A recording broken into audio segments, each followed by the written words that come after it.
Pemirsa, perdagangan saham di Bursa Efek telah dibuka. Kita akan mencermati kinerja perdagangan saham hari ini.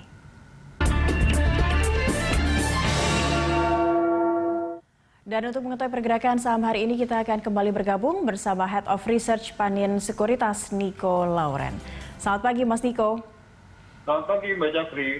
Iya, Mas Niko, kalau kita lihat kemarin IHSG ini sempat ditutup melemah tipis saja. Apakah koreksi ini wajar mengingat sebenarnya sudah terjadi rally yang cukup panjang begitu dari pekan lalu terhadap IHSG kita, namun kemarin ternyata ditutup kembali terkoreksi. Bagaimana analisis Anda untuk pergerakan IHSG untuk penutupan pekan ini, hari ini?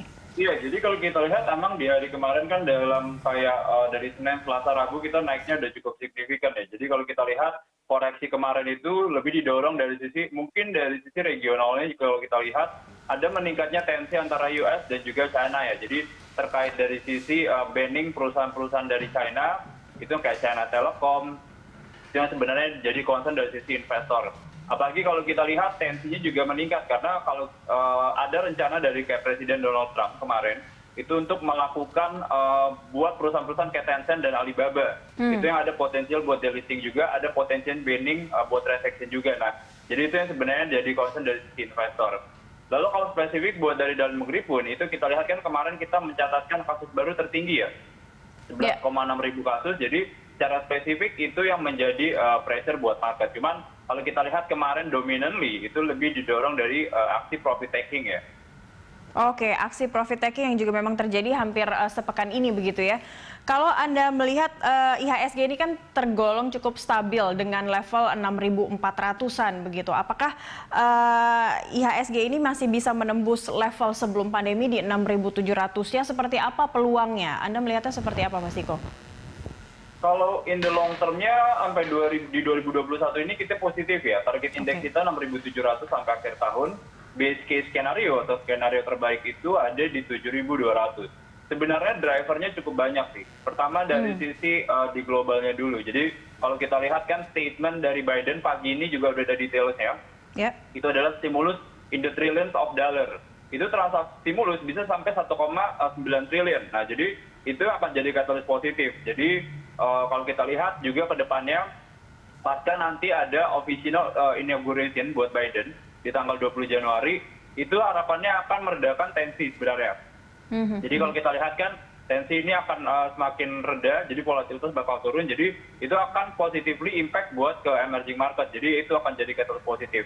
Oke, setidaknya kalau kita lihat sebenarnya dengan adanya program vaksinasi yang udah berjalan juga, itu bakal boost dari sisi consumer confidence dan juga business confidence. Jadi kita bisa lihat bahwa nanti di tahun 2021 ini, dari sisi earnings atau laba, itu benar-benar akan menunjukkan perbaikan atau recovery yang cukup signifikan ya dibandingkan tahun 2020. Jadi itu yang menurut kita juga bakal boost buat ke emerging marketnya juga. Dan kalau kita lihat dari flow asing kan sekarang lumayan signifikan ya dalam beberapa hari ini. Jadi stimulus itu translasinya positif. Lalu kalau kita lihat juga dari sisi rupiah kita relatively stable ya. Kalau kita lihat kan porsi asing di obligasi ini udah nggak sekencang zaman-zaman di bulan Maret. Sekarang cuma 25%. Jadi resiko dari sisi outflow ini juga udah lumayan minim. Jadi itu yang menurut kita akan jadi katalis positif ya. Oke, artinya vaksin sudah disuntikan kemarin begitu dan juga kondisi dari Amerika Serikat juga dengan pelantikan Biden ini cukup mempengaruhi secara signifikan terhadap pergerakan indeks kita yang akan positif begitu, akan menghijau begitu ya, setidaknya sepanjang Januari ini kita lihat. Betul, Mbak. Oke, Mas Niko, kalau kita lihat data neraca perdagangan juga akan dirilis begitu, prediksinya akan seperti apa berpengaruh terhadap IHSG? Iya, kalau kita lihat sih sebenarnya relatively emang kalau di tahun 2021 sih ekspektasi buat dari kayak balance of payment, dari kita punya current account, itu dari sisi current account defisit itu akan sedikit melebar. Kenapa? Apakah itu artinya negatif? Sebenarnya enggak, karena kalau kita lihat kan ketika ekonomi mengalami perbaikan, biasanya import itu akan mengalami peningkatan. Biasanya kalau kita mengalami peningkatan itu, import biasanya USD related. Jadi itu sebenarnya akan ada pressure buat dari sisi nilai tukarnya in the short term. Cuma sebenarnya kalau kita ngomonginnya in the long term, itu sebenarnya positif. Kenapa? Karena yang diimpor buat Indonesia itu rata-rata tuh 80% itu adalah capital goods dan juga bahan baku contohnya. Jadi ini sebenarnya import ini digunakan buat development buat ekonominya ya. Jadi translasi in the long term-nya ada permintaan buat bahan baku, habis itu ada barang modal juga, translasinya buat dari sisi investment-nya juga bakal positif. Jadi itu yang menurut kita nggak terlalu jadi concern sih ya kalau seandainya nanti karena tahun ini akan sedikit mengalami pelebaran. Baik, ada sedikit nafas untuk lebih concern lagi untuk menangani pandemi mungkin ya, jadi pemerintah kita selain ekonomi. Baik, kita menuju ke saham Mas Niko. Kalau tadi Anda katakan dan nampaknya juga pasar merespon positif dan optimis terhadap vaksin begitu yang sudah disuntikan, sudah dilakukan. Namun nyatanya tadi kalau kita lihat beberapa saham-saham utama farmasi ini justru melorot begitu. Seperti apa analisis Anda terkait hal itu? Iya, kalau kita lihat sih relatifly kayak beberapa emiten yang terakhir kita tahu ya, Kimia Farma, Indofarma, IRRA, itu koreksinya cukup signifikan ya. Mungkin kalau kita lihat kan sebenarnya too much expectation ya, kalau dari sisi company-nya. Karena pertimbangan investor itu balik lagi sebenarnya dari sisi valuation. Jadi kalau kita lihat kan dari sisi valuation itu rata-rata mungkin udah di atas 5 kali price to book value. Jadi itu benar-benar signifikan ya translasinya. Apalagi dari sisi mekanisme earnings yang kita sebenarnya belum tahu.